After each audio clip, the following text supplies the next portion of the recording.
8ನೇ ತರಗತಿಯಲ್ಲಿ ಕಲಿತಿರುವಂತಹ ಆತ್ಮೀಯ ವಿದ್ಯಾರ್ಥಿಗಳೇ, ವಿಷಯ ಕನ್ನಡ. ಇದು 4ನೇ ರೂಪಣಾತ್ಮಕ ಪರೀಕ್ಷೆ ಅಂದರೆ FA4ಗೆ ಸಂಬಂಧಪಟ್ಟಂತೆ ಅಂಕಗಳು 10 ಇರುವಂಥದ್ದು. ಬಿಟ್ಟ ಸ್ಥಳ ತುಂಬಿರಿ. ಮುದ್ದಣ್ಣನಿಗೆ ಸಿದ್ಧಿಸಿದ ಮಂತ್ರದ ಹೆಸರು ಡ್ಯಾಶ್. ಕಡೆಗೋಲು ಪದವು ಡ್ಯಾಶ್ ಸಂಧಿಗೆ ಉದಾಹರಣೆಯಾಗಿದೆ. ಕಾವ್ಯ ಕಬ್ಬ ಅಂದರೆ ಆಶ್ಚರ್ಯ ಏನು? ದೇಶಕ್ಕೆ ಅತಿಶಯವಾದ ಧಾನ್ಯ ಡ್ಯಾಶ್. ಒಂದೆರಡು ವಾಕ್ಯದಲ್ಲಿ ಉತ್ತರಿಸಿ. ಷಟ್ಪದಿ ಎಂದರೇನು? ವ್ಯಕ್ತಿಯು ಮುಕ್ತಿ ಪಡೆಯಲು ಏನು ಮಾಡಬೇಕು? ಗೋಪಾಲದಾಸರು ಅಂಕಿತನಾಮ ಏನು? ಕೊಟ್ಟಿರುವ ವಾಕ್ಯದಲ್ಲಿ ಸಂದರ್ಭ ಸಹಿತ ಸ್ವಾರಸ್ಯವನ್ನು ವಿವರಿಸಿ. ಸರಸ್ವತಿ ನಮಸ್ತುಭ್ಯಂ ವರದೆ ಕಾಮರೂಪಿಣಿ. ನೆಕ್ಸ್ಟ್ ಇವಕ್ಕೆ ಆನ್ಸರ್ ನೋಡೋದಾದರೆ ಭವಭೂತಿ ಭಿಕ್ಷಾಂ ದೇಹಿಂ.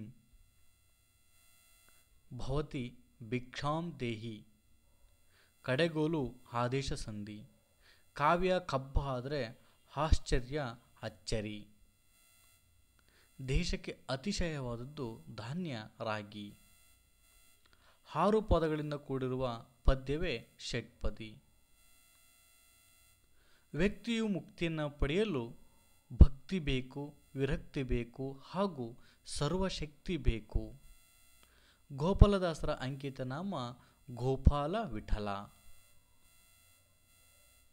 ಈ ವಾಕ್ಯವನ್ನು ಯುವ ಅನಂತಮೂರ್ತಿಯವರು ಬರೆದಿರುವಂತಹ ಸುಲ್ಗಿ ಎಂಬ ಆತ್ಮಕಥನದಿಂದ ಆಯ್ದುಕೊಳ್ಳಲಾಗಿದೆ.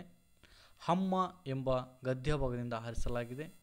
ಸಂದರ್ಭ ಯಾವುದಪ್ಪ ಅಂತಂದರೆ, ಲೇಖಕರು ಅಕ್ಷರ ಅಭ್ಯಾಸದ ಕೆರೆಕೊಪ್ಪದ ಮನೆಯಲ್ಲಿದ್ದಾಗ ಪ್ರಾರಂಭವಾಯಿತು. ಅವರ ಅಮ್ಮ ಈ ಒಂದು ಸರಸ್ವತಿ ನಮಸ್ತುಭ್ಯಂ ವರದೆ ಕಾಮರೂಪಿಣಿ ವಿದ್ಯಾರಂಭ ಕರಿಷ್ಯಾಮಿ ಸಿದ್ಧಿರ್ಭವತು ಮೇ ಸದಾ ಎಂಬುವಂತಹ ವಾಕ್ಯವನ್ನು ಹೇಳುತ್ತಾ ನೆಲದ ಮರಳಿನಲ್ಲಿ ಕೂರಿಸಿ ಲೇಖಕರ ಬೆರಳನ್ನು ಹಿಡಿದು ಹಾ ಎಂಬ ಅಕ್ಷರವನ್ನು ಬರೆಸ್ತಿದ್ದಂತಹ ಸಂದರ್ಭದಲ್ಲಿ ಈ ಮಾತು ಬಂದಿದೆ. ಇದರ ಸ್ವಾರಸ್ಯ ಏನಪ್ಪ ಅಂದರೆ, ಲೇಖಕರ ತಾಯಿ ಮಗನ ವಿದ್ಯಾಭ್ಯಾಸಕ್ಕಾಗಿ ಸರಸ್ವತಿ ದೇವಿಯನ್ನು ವಂದಿಸುವುದರ ಮೂಲಕ ಭಕ್ತಿ ಭಾವವನ್ನು ವ್ಯಕ್ತಪಡಿಸುವಂತಹ ಒಂದು ಸ್ವಾರಸ್ಯವನ್ನು ತುಂಬಿದೆ. ಇಷ್ಟು ಬರೆದ ನಿಮಗೆ FA4 complete. Thank you for watching video.